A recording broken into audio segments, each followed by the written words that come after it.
Bismillahirrahmanirrahim. Assalamualaikum warahmatullahi wabarakatuh. Jadi Alhamdulillah bersama saya pada kali ini. Dalam video ini bersama saya Muhammad Ridha bin Muhammad, insya-Allah kita akan membincangkan, berkongsi berkaitan dengan Al-Quran dan Al-Qiraat. Dan dalam video kali ini kita akan bercerita, kita akan berkongsi berkaitan dengan surah Saba. Apakah intipati yang terdapat dalam surah Saba ini? Bagaimanakah latar belakang surah Saba? Apakah kisah-kisah yang boleh kita perhatikan dalam surah ini? Apakah yang boleh kita tadabbur daripada surah Saba? Jadi kita sama-sama mengambil manfaat daripada surah ini. Jadi kepada para penonton sekalian, boleh share, kongsikan video ini kepada rakan-rakan yang lain. Dan jangan lupa subscribe channel saya supaya kita tidak terlepas video-video bermanfaat yang akan datang insya-Allah. Jadi dalam video ini kita ringkas sahaja berkaitan dengan surah Saba. Yang pertamanya pengenalan berkaitan dengan surah Saba. Surah Saba adalah surah Makkiyah.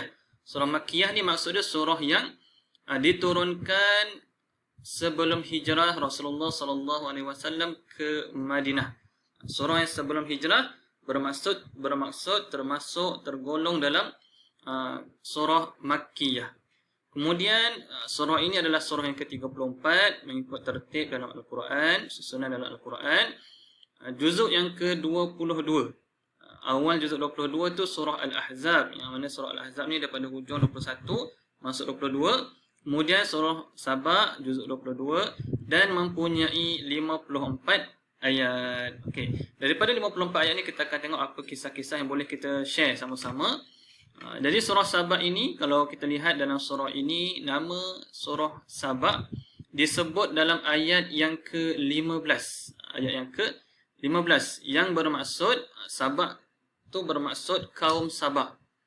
Bermaksud kaum Saba. Mungkin kita biasa dengar berkaitan dengan kaum Saba ini, yang mana kaum Saba ini adalah sebuah negeri, yang mana menceritakan sebuah negeri yang diberikan kemakmuran negeri tersebut.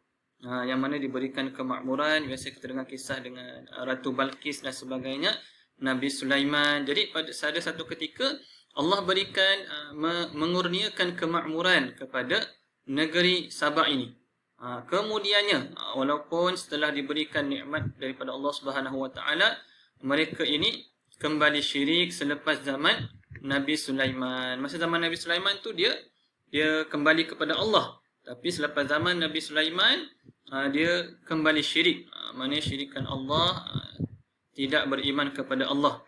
Lalu pada ketika itu Allah Subhanahu Wa Taala memusnahkan mereka. Kita akan lihat dalam ayat yang keberapa insya-Allah. Dan juga dalam surah ini menceritakan ada berkongsi berkaitan dengan jawapan-jawapan sebagai menjawab kepada dakwaan Quraisy.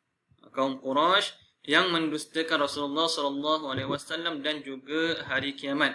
Jadi ada diceritakan beberapa ayat yang mana kaum Quraisy ini berdialog dengan Rasulullah SAW. Jadi panjanglah Nabi menceritakan berkaitan dengan hari kiamat.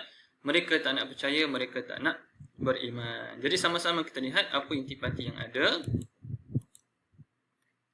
Yang pertamanya pada ayat 1 hingga 9 daripada awal surah, ayat 1 hingga 9 menceritakan berkaitan dengan kekuasaan Allah yang mampu memusnahkan alam sekelip mata. Sebagai contoh kita lihat sebagai contoh dalam ayat yang ketiga.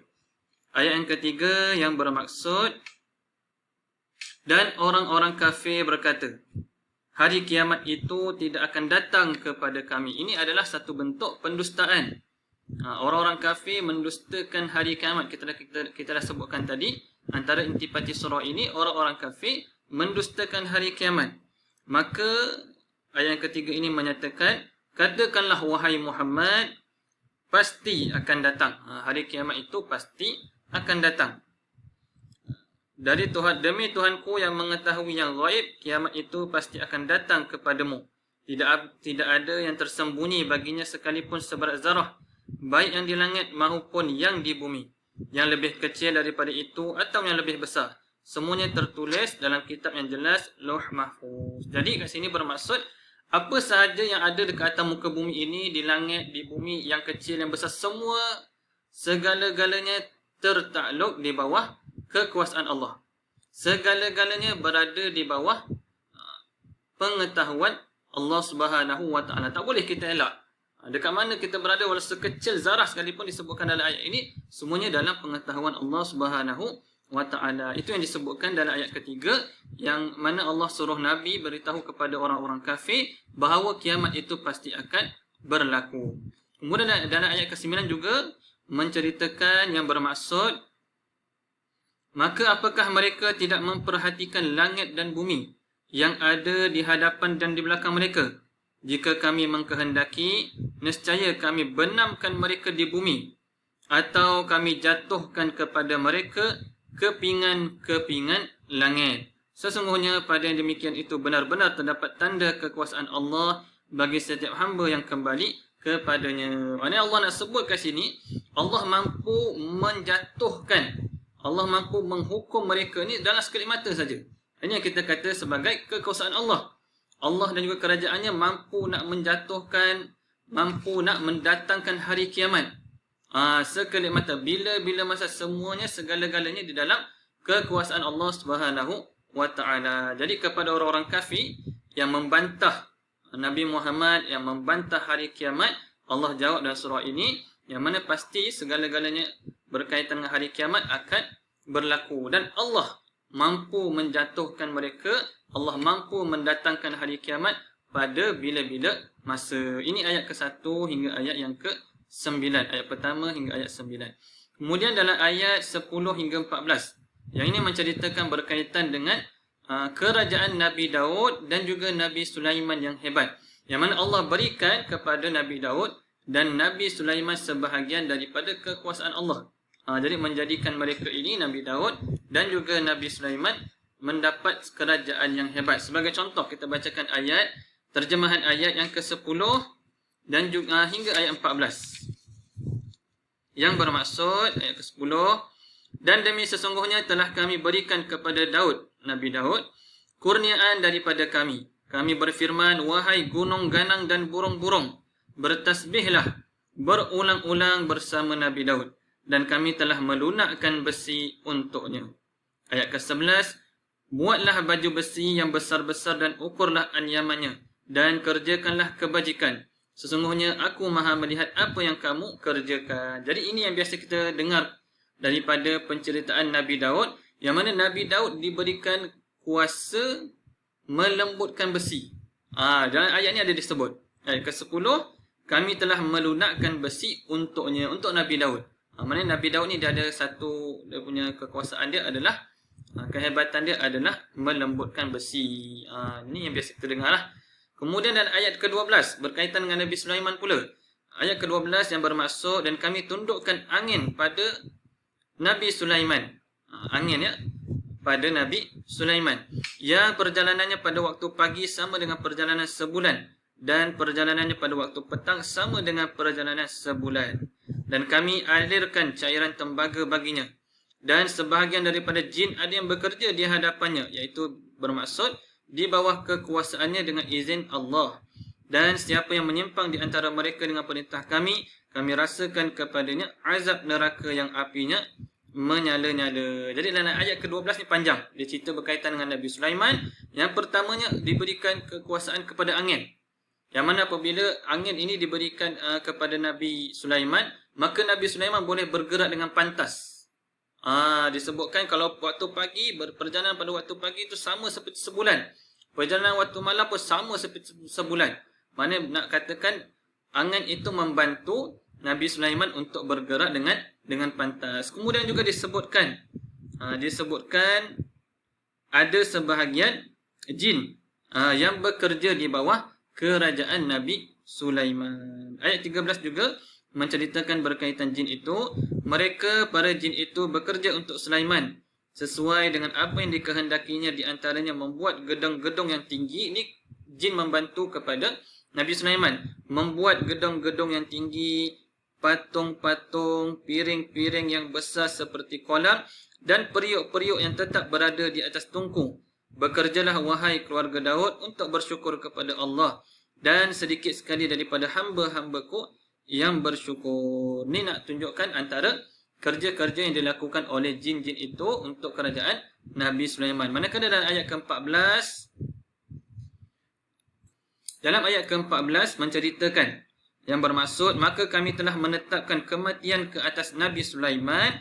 Tidak ada yang menunjukkan kepada mereka kematiannya itu kecuali anai-anai yang memakan tongkatnya. Maka ketika dia telah tersungkur, tahulah jin itu bahawa sekiranya mereka mengetahui yang gaib, tentu mereka tidak tetap dalam seksa yang menghinakan. Jadi kat sini nak memberi pengajaran kepada kaum-kaum Quraisy, orang kafir ni. Sedangkan Nabi Daud, Nabi Sulaiman yang hebat yang diberikan kekuasaan oleh Allah Subhanahu Wa Taala ini boleh juga meninggal dunia, boleh juga wafat. Apatah lagi kerajaan kaum kafir. Mudah sangat bagi Allah untuk menjatuhkan mereka. Okey. Kemudian kita pindah kepada ayat ke-15 hingga 21 yang mana menceritakan ayat 15 ada disebutkan laqad kana li sab'in. Disebut Sabak lah. Fi maskanihim ayah, yang bermaksud sesungguhnya bagi kaum Sabak ada tanda kebesaran Tuhan di tempat kediaman mereka, iaitu 2 buah kebun yang terletak di sebelah kanan dan di sebelah kiri. Kepada mereka dikatakan, makanlah olehmu daripada rezeki yang dianugerahkan Tuhanmu dan bersyukurlah kepadanya. Negerimu adalah negeri yang baik, nyaman, serta Tuhanmu adalah Tuhan yang Maha Pengampun. Jadi pada ayat 15 ni menceritakan Allah memberi nikmat memberi rezeki kepada kaum Sabah. Ayat ke-16, ini yang kita nak share ni. Ayat ke-16, tetapi mereka berpaling. Tapi sampai satu masa, sampai tu zaman, selepas zaman Nabi Sulaiman, mereka berpaling. Maka kami kirim kepada mereka banjir yang besar. Dan kami ganti kedua kebun mereka dengan 2 kebun yang ditumbuhi pohon-pohon yang berbuah pahit, iaitu pohon aslin dan juga sidrin.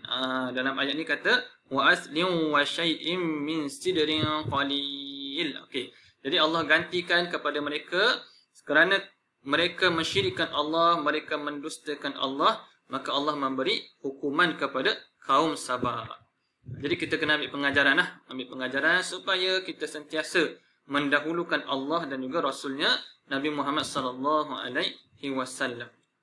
Kemudian yang terakhir berkaitan dengan dialog Rasulullah sallallahu alaihi wasallam dengan kaum Quraisy daripada ayat 22 hingga ke akhirnya ayat 54. Antaranya yang boleh kita ambil sebagai perkongsian pada ayat 28 yang bermaksud, dan kami tidak mengutus engkau wahai Muhammad melainkan kepada mereka umat manusia sebagai pembawa berita gembira dan sebagai pemberi peringatan, tetapi kebanyakan manusia tidak mengetahui. Jadi Nabi ni antara tugasnya adalah untuk membawa berita gembira kepada umatnya Nabi Muhammad dan juga untuk memberi peringatan kepada umat Nabi Muhammad sallallahu alaihi wasallam. Jadi apa sahaja Nabi katakan, kita kena ambil pengajaran, kita kena ambil peringatan, ambil manfaat, ambil faedah daripada kata-kata Nabi. Kita belajar daripada Al-Quran, kita belajar daripada hadis, kita ambil.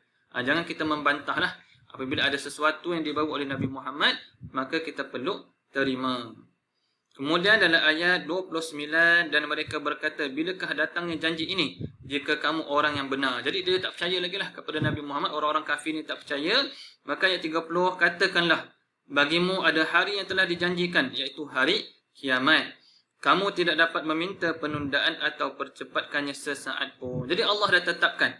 Ayat ini bermaksud Allah dah tetapkan hari kiamat itu berlaku pada waktu bila. Cumanya kita tak tahulah. Ini adalah perkara ghaib. Kita tak tahu bila berlakunya hari kiamat.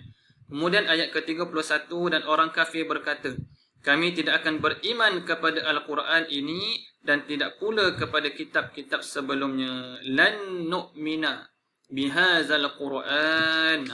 Ni adalah kata-kata daripada orang kafir sendiri selama-lamanya. Lan ni bermaksud selama-lamanya orang kafir ni tidak akan beriman dengan bihazal Quran, dengan kitab Al-Quran. Jadi memang mereka ni orang kafir memang takkan redha kepada Rasulullah sallallahu alaihi wasallam dan tidak akan masuk Islam kerana hidayah itu hanyalah daripada Allah Subhanahu wa taala sahaja. Jadi mudah-mudahan daripada perkongsian kita berkaitan dengan surah Sabah ini kita dapat mengambil manfaat dan kita share, kongsikan video ini kepada rakan-rakan yang lain berkaitan dengan surah intipati surah Sabah. Wallahu a'lam. Assalamualaikum warahmatullahi wabarakatuh.